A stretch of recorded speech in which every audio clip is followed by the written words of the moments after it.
오늘날 운동선수들은 그냥 단지 열심히 하는 것으로 만족하지 않습니다. 요즘은 스포츠 과학이라는 용어가 나오고 그것에 되게 신경을 많이 쓰고 있는 시대입니다. 이렇게 말을 합니다. 약 10%의 경기력이 스포츠 과학에 달려있다. 사실 운동선수들이 10% 경기력이 늘어난다는 것은 엄청난 겁니다. 자기들이 최선을 다하고 오랫동안 준비했는데도 불구하고 이 10%라는 것은 1등을 하느냐에 있어서 엄청난 플러스 효과이죠. 예를 들어서 이런 겁니다. 작년 올림픽에서 우리나라 양궁 선수들이 금메달을 땄는데요. 3D 지원을 받아서 어떻게 했냐면 각 개인의 이 손에 맞게 그립을 만들어서 지원을 해줬습니다.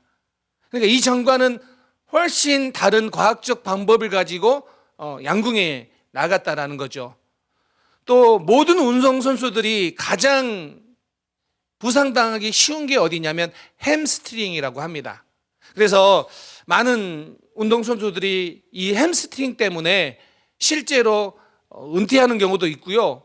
그것 때문에 부상이 장기간 되는 경우도 있습니다. 자, 그런데 개개인의 데이터를 가지고 이 사람의 햄스트링이 어느 정도인가를 데이터를 가지고 평가를 해서 그 훈련을 통하여서 다치지 않게 하는 방법이 오늘날 나오고 있습니다. 이처럼 그래서 스포츠를 단지 재능과 열심만을 이야기하는 것이 아니라 과학적으로 접근하는 시대가 오늘날 우리가 살아가고 있는 시대입니다. 자, 그런데 이렇게 스포츠 과학을 이야기하는 시대에 여전히 운동선수들에게 있어서 징크스라고 하는 많은 미신들을 가지고 살고 있습니다. 농구 천재라고 하는 마이클 조던은 그 안에 그가 나왔던 대학 노스캐롤라이나 대학 파란색 짧은 반바지 유니폼을 안에다 입고 경기에 뛰는 징크스를 가지고 있습니다. 또 타이거 우즈는 마지막 라운드 등에는 빨간 셔츠를 항상 입었다고 합니다. 예전 LA 다저스 야구 선수였던 푸이그는 처음부터 그런 건 아니지만 나중에 야구 방망이를 혀로 이렇게 핥는 이상한 징크스가 있었습니다. 그래서 많은 사람들이 지저분하다고 이렇게 막 나무라기도 했습니다. 이 푸이그가 한국에서도 경기로 뛰었는데 한국에서도 이렇게 혓바닥으로 야구 방망이를 핥고 야구 방망이에 키스하는 이런 징크스를 가지고 있습니다. 올해 또다시 한국에 오거든요. 아마도 또 동일하게 할 겁니다. 왜냐하면 그의 징크스이기 때문입니다.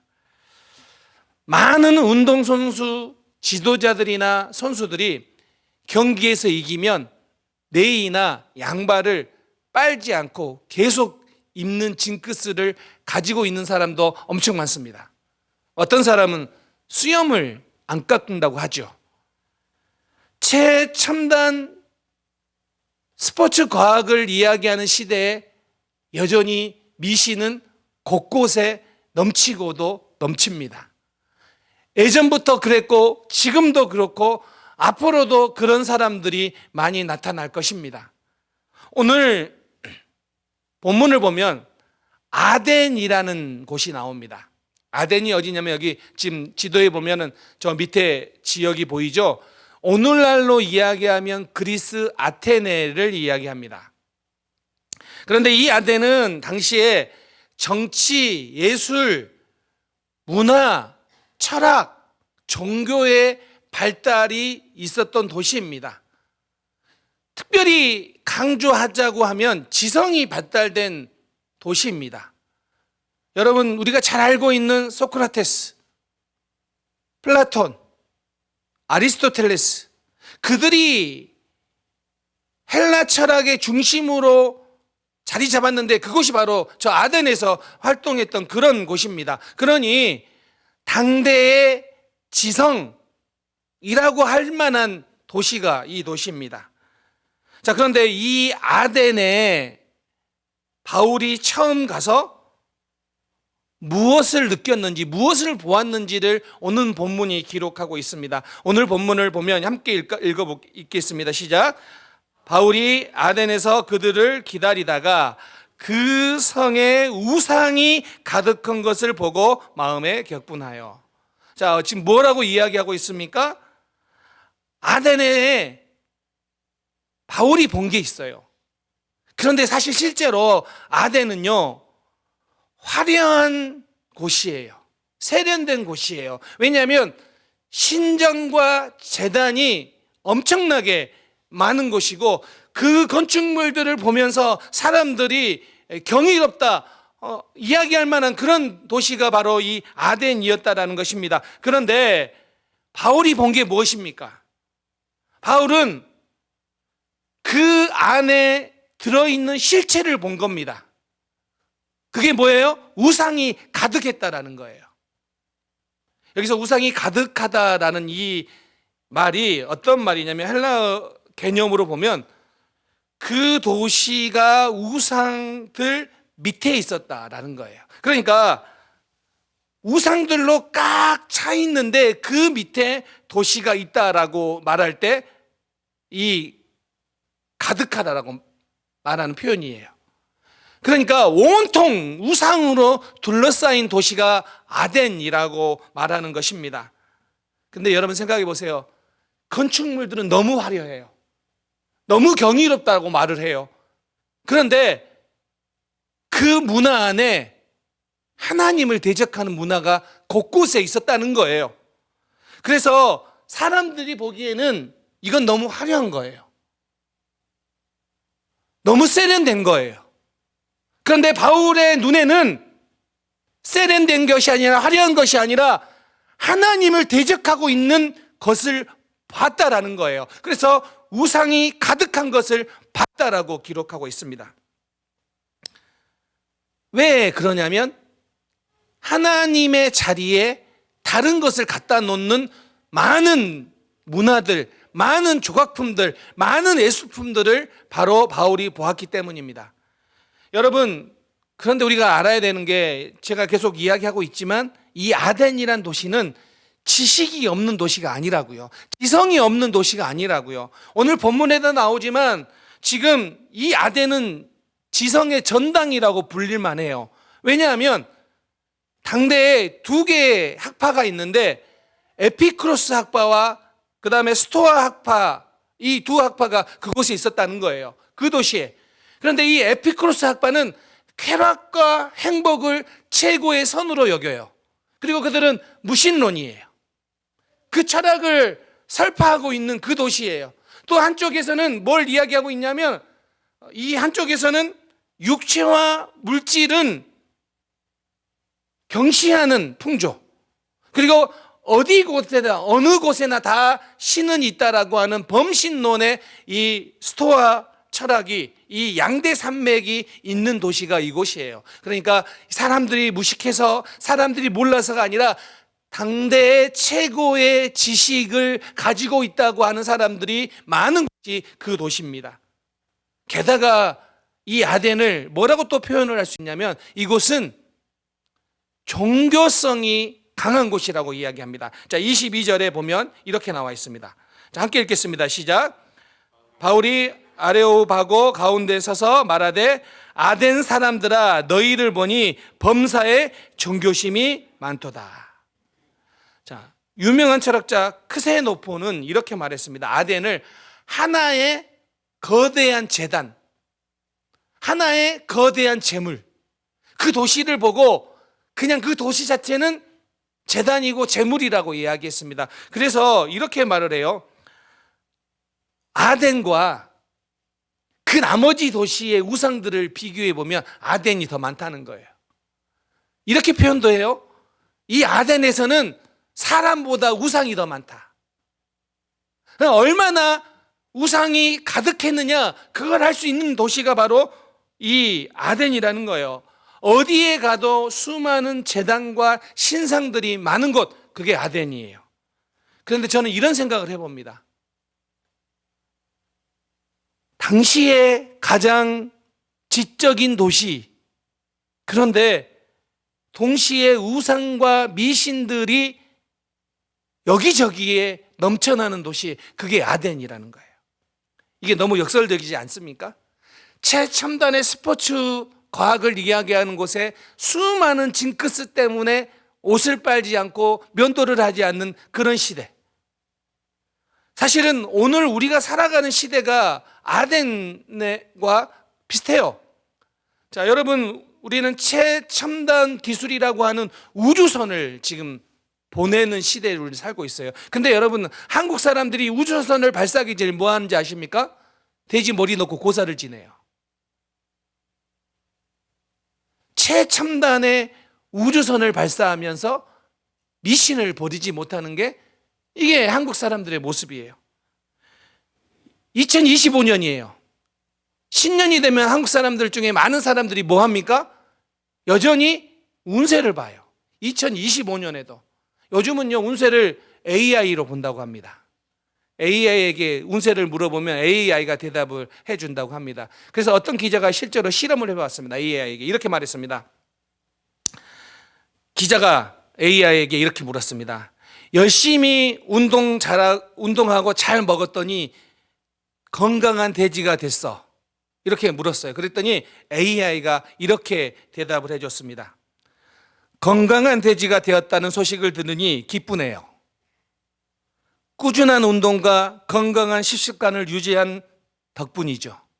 이게 오늘날 우리가 AI를 이야기하면서 그 안에 수많은 운세와 미신들을 데리고 살아가고 있어요. 오늘 그런 시대에 그런 아덴을 보고 바울은 어떻게 반응했을까요? 오늘 우리는 그런 시대를 살아가는 우리는 어떻게 반응해야 될까요? 자, 첫 번째, 바울이 우리에게 가르쳐주고 있는 중요한 교훈은 우리 안에 숨어 있는 우상을 분별해야 된다는 거예요. 자, 바울이 이 아덴의 우상이 가득한 것을 보고 16절에 보면 이렇게 표현합니다. 마음에 격분하여. 우상을 보고 마음에 격분했다라는 거예요. 이 격분하다라는 이 헬라어가 파록시노인데, 여러분 이것을 원문 그대로 직역하면 이런 의미가 있어요. 그의 속에 있는 그의 영이 분노로 타오르고 있었다. 그 안에 있는 그의 영이 분노로 타오르고 있는 것을 격분하여 파룩시노라고 이야기를 하고 있습니다. 이 단어가 70인역으로 보면 구약 성경에 어디에 나와 있냐면,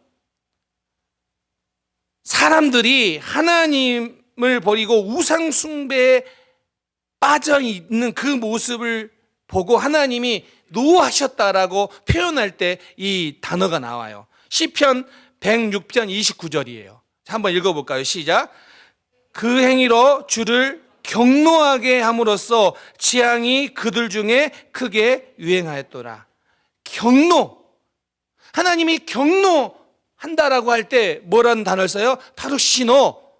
바울이 경노, 분노하여라고 이야기하고 있는 이 단어예요. 근데 신약 성경에는요, 이 단어가 딱 2번 나와요. 오늘 본문에 나오고 고린도전서 13장 5절에 나옵니다. 한번 읽겠습니다. 시작. 무례히 행하지 아니하며 자기의 유익을 구하지 아니하며 성내지 아니하며 악한 것을 생각하지 아니하며. 성내지, 이게 바로 동일한 단어 파룩시노예요. 자, 그런데 이 말을 이야기하고 있는 것은 이런 의미예요. 바울이 우상을 보고 경노했다. 이 말은 단순히 바울의 혈기로 화가 났다라는 의미가 아니에요. 바울이 성령님의 감동으로 인하여 분노가 나타났다라는 거예요. 즉 성령의 통제를 받고 있는 상태에서 나타나는 분노였다라는 거예요. 마음에 안 들어서, 내가 생각하는데 안 들어서 화가 나는 뜻이 아니에요. 그 안에 성령님의 통제로 인하여 나타나고 있는 분노를 이야기합니다. 자, 여러분, 우리에게도 동일합니다. 여러분, 무엇 때문에 분노하세요? 혹 여러분들이 화를 낼 때, 화가 날 때는 성령님의 통제로 인하여 나타나는 분노입니까? 아니면 나의 혈기 때문에 나타나는 분노입니까? 여기에 이 분노는 그런 의미가 아니라는 거죠. 또 한 가지, 우리가 봐야 되는 것은 무엇이냐면, 바울이 성령님의 통제를 받고 있기 때문에 우상에 잠겨 있는 도시를 볼 수 있었다는 거예요. 사람들은 그 도시의 화려함과 아름다움을 막 이야기하고 보는데, 바울은 그 밑에 숨어 있는 우상들을 분별해낼 수 있는 힘이 있었다는 거예요. 사람들은 겉만 봤지만 바울은 그 밑에 있는 우상을 보았기 때문에 분노했다라는 것입니다. 여러분, 오늘날 우리가 살아가고 있는 이 시대 안에, 문화 안에, 유행하는 것 안에 바울과 같이 숨어 있는 그 밑에 있는 우상들을 볼 수 있는 힘이 있어야 됩니다. 골로새서 3장 1절 2절을 한번 읽어볼까요? 시작. 그러므로 너희가 그리스도와 함께 다시 살리심을 받았으면 위의 것을 찾으라. 거기는 그리스도께서 하나님 우편에 앉아 계시니라. 위의 것을 생각하고 땅의 것을 생각하지 말라. 위의 것을 생각하라고요. 그런데 성령님의 감동으로 보지 못하면 우리는 위의 것이 아니라 땅의 것만 봐요. 그래서 저 아름다움, 저것에 숨겨있는 아름다움과 매력적인 것을 보고 우리는 감동하고 감탄해요. 너무 많이. 여러분, 솔직히 여러분들이 무엇을 인하여 감동하고 감탄합니까? 무엇에 여러분의 마음이 혹합니까? 어떤 것 때문에 여러분이 마음을 빼앗기고 있습니까? 많은 부분들은 우리 눈에 보이는 아름답고 매력적인 것이에요. 그런데 오늘 뭐라고 이야기하냐면 골로새서 3장에서 위의 것을 생각하라는 거예요. 위의 것을 생각해야지만이 우리가 이 땅의 것에 얽매이지 않을 수 있다는 거예요. 그런데 많은 사람들이 땅의 것을 보고 있기 때문에 마음이 빼앗기는 거예요. 예수님께서 여러분을 위해 하신 일을 생각하십시오. 예수님께서 우리를 위해 하신 일을 생각해야지 우리가 세상에서 우리의 마음을 우상에게 허튼 것에 빼앗기지 않을 수 있다는 거예요. 자, 또 한 가지. 자, 우리가 분별해내야 되는데 분별하는 것으로 끝내서는 안 된다는 거예요. 두 번째는 이것이 우리가 이 땅의 우상들을 바라보면서 우리의 분노가 어디로 연결돼야 되냐면 바로 선한 열매로 나타나게 해야 된다는 거예요. 자, 바울이 그 우상들을 보고 분노했어요. 근데 거기서 멈춘 게 아니라 뭐 했냐면 그들과 날마다 토론하면서 복음을 전했어요. 이게 중요해요. 그들을 비난하거나 그들을 대적하는 것이 아니라 그들과 함께 만나서 이야기하고 할 수만 있는 대로 복음을 전하기 위해 애썼다라는 거예요. 자, 그 결과 어떤 일이 일어났냐면 32절 함께 읽겠습니다. 시작. 그들이 죽은 자의 부활을 듣고 어떤 사람은 조롱도 하고 어떤 사람은 이 일에 대하여 내 말을 다시 듣겠다 하니, 이런 거예요. 그 사람들을 만나가지고 그 우상들을 보고 빠져있는 사람들 향하여 예수 그리스도의 복음을 전했어요. 그랬더니 어떤 사람은 조롱해요. 그렇죠. 예수 안 믿는 사람에게 우리가 예수 그리스도의 복음을 전하면 어떤 사람들은 무시하고 조롱하지요. 그런데 상관없었어요. 왜? 또 어떤 사람들은 다시 한번 그 복음의 메시지를 듣고 싶어 했다라는 거예요. 여러분, 우리 주변에 많은 사람들이 여전히 우상을 섬기고 있고 우상을 믿고 있어요. 그런데 바울은 그들을 향하여 비난하거나 그들을 향하여 무시한 게 아니라 그들에게 선한 열매가 맺혀지기를 원하여 그들에게 할 수만 있는 대로 복음을 전했다라는 겁니다. 그런데 바울을 향하여 조롱하는 사람이 나타나도 개의치 않고 전했다는 거예요. 그 결과 뭐예요? 예수 그리스도의 복음에 대해서 관심 있는 사람들이 나타났다라는 것입니다. 자, 여러분, 이 오늘 본문의 말씀을 우리의 삶에 적용해야 되지 않을까요? 왜냐하면 이 시대는, 우리가 살아가고 있는 이 시대, 이 도시는 아덴만큼이나 우상에 잠겨 있는 도시예요. 너무 정교해서 때로는 이게 우상인지 모를 만큼 너무 많이 우리 주변에 널려 있는 게 미신이고 우상과 같은 거예요. 많은 사람들이 이렇게 말합니다. 오늘날 우상은 돈, 권력, 쾌락이다. 그래서 많은 사람들이 요즘은 즐거움을 우상으로 삼아요. 멋진 유명 관광지를 가서 돌아보면서 즐거워하는 것으로 만족을 얻고, 맛집이라고 하는 맛있는 곳에 찾아가서 음식을 먹으면서 그 즐거움을 가지면서 나의 가치로 삼아요. 그래서 오늘날 시대는 즐거움이 우상이다라고 말해요. 자, 여기에 저는 동의합니다. 즐거움이 나의 중요한 가치가 되어서 어느 순간 하나님보다 더 높은 자리에 가 있는 게 오늘날 우리들의 모습이 아닌가 봅니다. 예배를 볼까요? 오늘날 예배도 즐거워야 된다고 말하는 사람이 많아요. 그래서 예배 중에 찬양이 나의 감정을 어떻게 했느냐, 어떻게 터치가 되었느냐, 여기에 초점이 있어요. 설교를 했는데 설교가 지루했느냐, 이런 질문을 이야기해요. 요즘 그래서 저도 힘들어요. 설교를 지루하지 않게 해야 되는데 조금만 제가 집중력을 잃어버리면 혹시 지루하진 않는가. 근데 여러분, 모든 게 예배조차도 즐거웠는가 안 즐거웠는가, 이런 즐거움을 우상으로 삼는 시대가 되어 있습니다.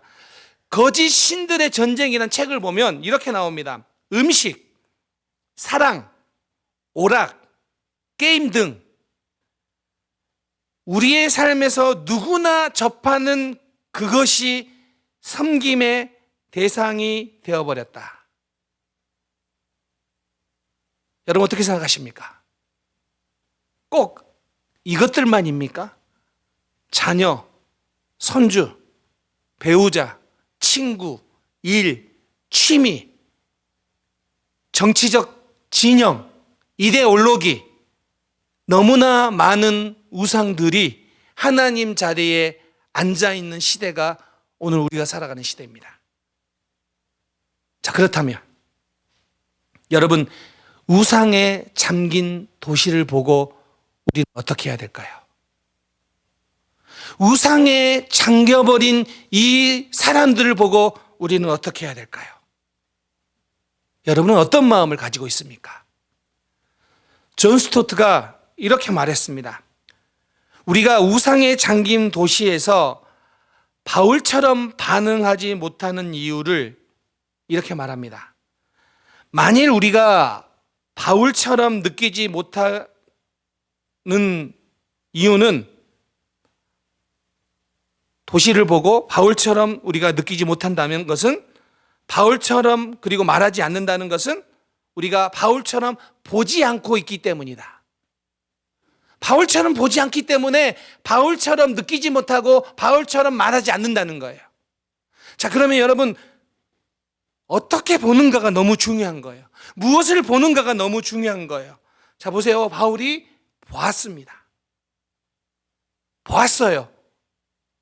겉으로 드러나는 것을 보는 것이 아니라 그 안에 숨겨진 실체를 보았어요. 볼 수 있어야 돼요. 그리고 느꼈어요. 그 안에 실체는 우상들이구나, 이걸 느꼈어요. 그래서 그는 말했습니다. 바울은 그 아데네이라는 도시에 엄청나게 화려한 예술 작품과 지성을 본 게 아니라 우상에 잠겨버린 사람들을 본 거예요. 보고 또 본 거예요. 그리고 느끼고 또 느낀 거예요. 그리고 말하고 또 말하는 겁니다. 왜냐? 하나님이 있어야 될 그 자리에 너무나도 하찮은 우상들이 어느덧 올라가서 수많은 사람들이 그것을 섬기고 있는 그 모습을 보았고 안타까워했고, 그래서 그들에게 복음을 전하기를 원했다라는 것입니다. 사랑하는 성도님들,